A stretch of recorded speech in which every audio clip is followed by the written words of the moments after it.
So the first one I want to go over with you is your Array 2. This is the intestinal antiagenic permeability screen. So this is basically looking at, do you have leaky gut or not? That's the slang term for it. It's been in the research for at least 20 years. So how you want to view this is, an ulcer is a big hole. And if we go down there with a camera, we go, oh, there's an ulcer.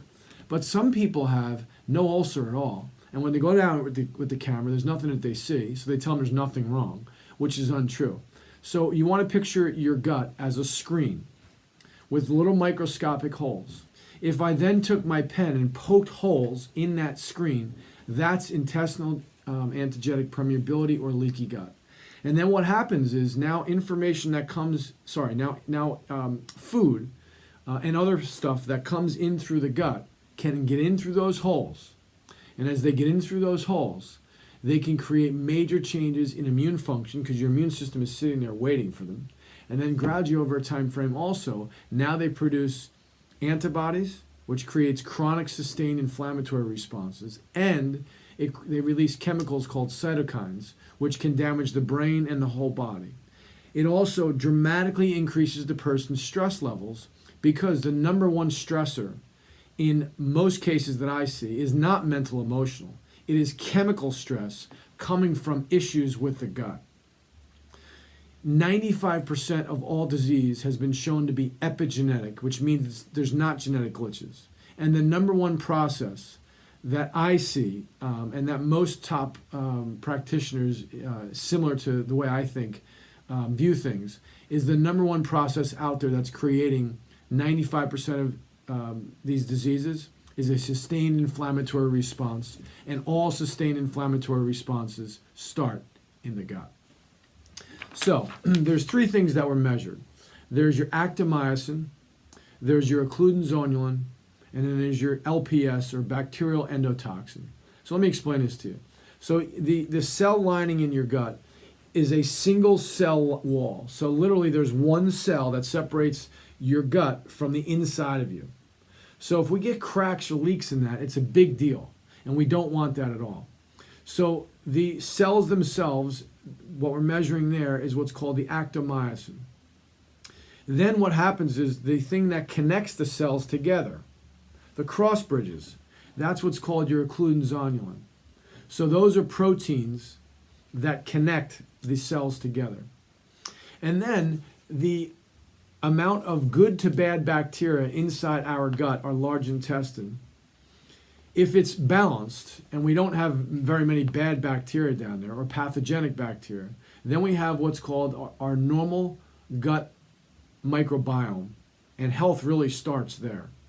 But if that gut microbiome goes off and you get an imbalance and there's too many pathogenic, bad types of bacteria, viruses, yeast, fungus, parasites hanging out down there, then we go into what's called dysbiosis. And a lot of these bacteria, the abnormal bacteria that hang out down there, they will produce these products called lipopolysaccharides. These lipopolysaccharides are fats and sugars. They produce those to basically protect themselves. But over a time frame, they can then leak through the gut, and they can even create leaky gut. And they are major, major, major inflammatory products. So if they get in, either by coming through the cells or working their way through the occludin zonulin or creating an overt break, then when those get in, they create massive inflammation. They're majorly involved in a lot of different diseases and also a lot of neuropsychiatric issues like depression, anxiety, bipolar, schizophrenia, neurodegenerative diseases like Lou Gehrig's disease, Parkinson's, Alzheimer's, dementia, dystonia, autism, ADD, ADHD. These are major players in that process. So when you get your test results back, on there you're going to see a list. And on that list we see three things that we measured: actomyosin, occludin zonulin, and lipopolysaccharides. So we can give you the tear sheet, because if something tested positive in the yellow and the pink, it means that it's a positive. The other thing you also want to know is sometimes your immune system is so tired that if the range is between 1 and 2, and you have chronic issues, and your other expanded blood test shows that your ability to make antibodies is chronically low, then I may consider a very low number or below normal number to be positive.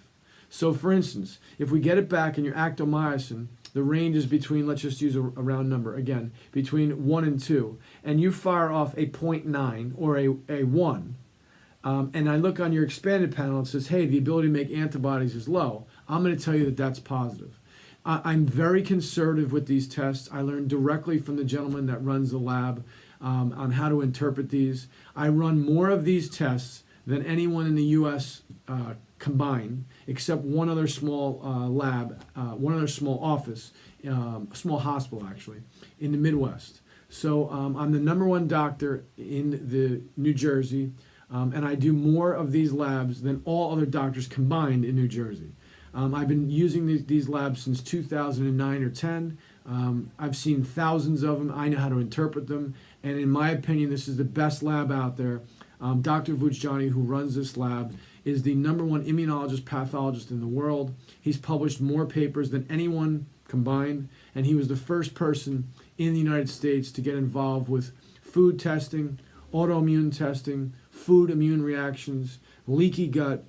He's really in a class on his own. And this is the reason why I suggest that you pay for the best testing possible so you can get the best results possible. So depending upon also what we see here, I usually will be able to give you a timeline, meaning I think that your problem, your gut, is going to take usually between 6 months and 3 years to heal on a microscopic level. That doesn't mean it takes 6 months to 3 years to feel better. Most people are noticing a substantial change in my office here within 1 to 4 weeks if you're doing what I'm telling you to do. But on a microscopic level, to heal a very bad leaky gut, you're looking at 6 months to 3 years. And I'll be able to tell you that timeline better as we go through your exact results, and I'll write it down for you. You're also going to get a little picture that I wrote that explains all of these different processes that are going on inside there. It talks about the leaky gut. It talks about the 5 or 6 different reasons that create leaky gut.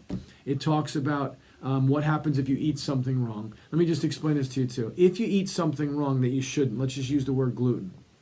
You create leaky gut within 5 minutes. You get 50% healing in 4 weeks, and you get 72% healing in 6 months. So that means if you cheat, even a smidge, a drop, you're never going to get better. Never. So it's got to be 150% out for your gut to have an opportunity to heal. So we'll be going over your exact results in just a few minutes, and I hope you found this helpful.